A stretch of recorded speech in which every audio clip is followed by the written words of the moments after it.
নমস্কার বন্ধুরা, মানবীর রান্নাঘরে আপনাদের সবাইকে স্বাগত জানাই।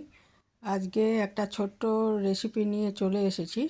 খুব কম সময়ে কিভাবে ইলিশ ভাপা করা যায়। তো বোন ভগ্নিপতি দুটো ইলিশ মাছ পাঠিয়েছিল, সেটার একটা থেকে আজকে আমি ইলিশ ভাপা করেছিলাম। সেই রেসিপিটাই শেয়ার করলাম আপনার সাথে। খুব কম সময়ে খুব সহজেই হয়ে যায়। একটা মাছ কেটে ধুয়ে আগে লেজা মাথা এগুলো বাদ দিয়ে দিয়েছি। বাকি পিসগুলো আমি ভালো করে ধুয়ে নুন হলুদ মাখিয়ে রেখে দিয়েছি মিনিট 10। ইলিশ মাছ কথায় আছে বেশি ধুতে নি, তাহলে গন্ধ স্বাদ অনেকটাই কমে যায়। তো যাই হোক, মোটামুটি ভালো করে ধুয়ে আমি নুন আর হলুদ মাখিয়ে 10 মিনিট আগে রেখে দিচ্ছি। আর সর্ষে আমি বেটে নেব, কাঁচা লঙ্কা আর গোটা 5 আমি কাজু দিয়ে আমি সর্ষেটা আমি শুধু কালো সর্ষেতেই করেছি। ইচ্ছে করলে কালো হলুদ দুটো সর্ষে মিলিয়ে করতে পারেন। তো কালো সর্ষের ঝাঁঝ বেশি, আমাদের বাড়িতে সবসময় শুধু কালো সর্ষেতেই করা হতো, আমি সেরকমভাবেই করেছি।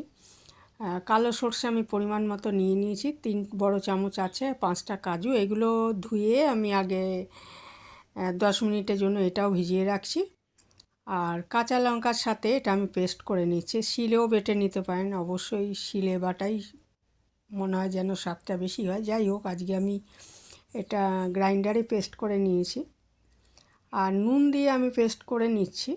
আর মাছেও নুন হলুদ মাখিয়ে রেখেছি, কাজে পরে কিন্তু আর নুন দেব না। সর্ষে বাটা মাছে কিন্তু সবসময় অনেক সময় নুন বেশি হয়ে যায়, তাহলে ভালো লাগে না খেতে। এই যে আমি পেস্টটা দিয়ে দিলাম এর মধ্যে। আর মাছ কাঁচাই রান্না করা হয়, এরম ভাবে যখন রান্না করা হয়। আর কাঁচা ইলিশ এইভাবে রান্না করলে খুব স্বাদ হয়। আমি 2-3 চামচ সর্ষের তেল দিয়ে দিলাম।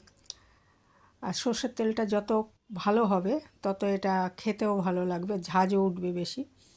এখন আমি পরিমাণ মতো জল দিয়ে দিয়েছি। একটু জল তো দিতেই হবে, নাহলে স্টিমটা আসবে না। কিন্তু তারপরেও আপনি ঝোলটা যেরকম খাবেন সেই হিসাবে জলটা দিতে হবে। আর 2টো সিটি দিয়ে আমি নামিয়ে নিয়েছি। দেখুন, 2টো সিটি দিয়ে নামিয়ে দেখুন কত সুন্দর এটা তৈরি হয়েছে। মাকে দেখেছি টিফিন কৌটার মধ্যে করতে, তো আমি সব সময়, এখন তো প্রেশার কুকারের যুগ, প্রেশার কুকারে খুব সহজেই হয় বলে প্রেশার কুকারই করি। তো এই ছিল আমার সিম্পল রেসিপি। আর কারা কারা এইভাবে করেন জানাতে পারেন কমেন্টে। আজ এখানেই শেষ করলাম, ভালো থাকবেন সবাই।